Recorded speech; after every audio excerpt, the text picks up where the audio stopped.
আসসালামু আলাইকুম। আসসালামু আলাইকুম ভাই। ওয়ালাইকুম আসসালাম ভাই, ভালো আছেন? ইনশাআল্লাহ ভালো আছি। খেজুর গাছের কাঁটার ভিতরে কি করেন ভাই? ভাই খেজুর গাছে ধরেন মদ্দা গাছের ফুলানি ওই মেদি গাছে লাগাইতে হয়। আচ্ছা, এটা রহস্যটা বলেন। আমরা তো মনে করি যারা দেশে আছে তারা মনে করি খেজুর গাছে ফুল ধরে খেজুর হয়, না এটা আসলে কি প্রসেস? এটা হলো মদ্দা গাছের ফুল নিয়ে মেদি গাছে লাগাইতে হয়। ওইটা লাগাইলে খাজুরটা পুষ্ট হয়, খাজুরটা বড় হয়।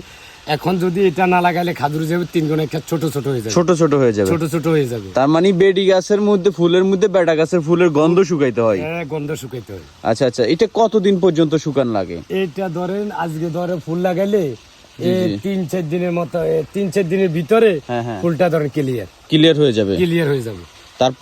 তারপরে এটা ধরেন অটোমেটিক খাজুর আস্তে আস্তে বড় হবে। কিভাবে লাগাই, কিভাবে মাঝখানে দিয়ে তারপরে বাইন্দা দিতে হয় না? এই মাঝখানে ধরেন আমি আপনাকে দেখাইতেছি, জি জি জি, এইভাবে এই খাজুরে ফাঁক করি, এভাবে ভিতরে ঢুকে দিলে ঢুকাইয়া দিই ওই খাজুর গাছের ডোগা দিয়ে বাঁধে দিত।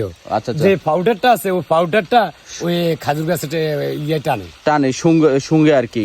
গন্ধটা শুকানোর পর অটোমেটিক এটা বাঁধ ছিঁড়ে যায় শুকাই গেলে। অটোমেটিক খাজুর আস্তে আস্তে বড় হবে, অটোমেটিক বাঁধ ছিঁড়ে যাবে। এটা সব গাছে লাগানো লাগে? সব গাছে। এই যে আপনারা এই কাজগুলা করেন, আসলে এই কাজগুলা রিস্ক কতটুকু? আসলে এটা রিস্ক বলতে কি, ধরুন ছোট গাছ তো স্বাভাবিক, যে বড় গাছগুলা দেখতেছেন জি জি জি, এক একটা ওই কত বড়, ওইখানে রিস্ক আছে।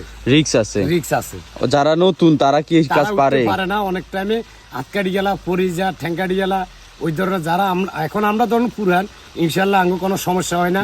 আঙ্গু কেউ হয়তো হাবিল বানতে জানে না, হাবিল নবান্ধার কারণে যাই অ্যাক্সিডেন্ট হয়। তো সৌদি একজন মারা গেছে আঙ্গু বাড়ির লগে। আচ্ছা আচ্ছা, মারা গেছে গত পরশুদিন খাজুর গাছ থেকে পড়ি সে মারা গেছে।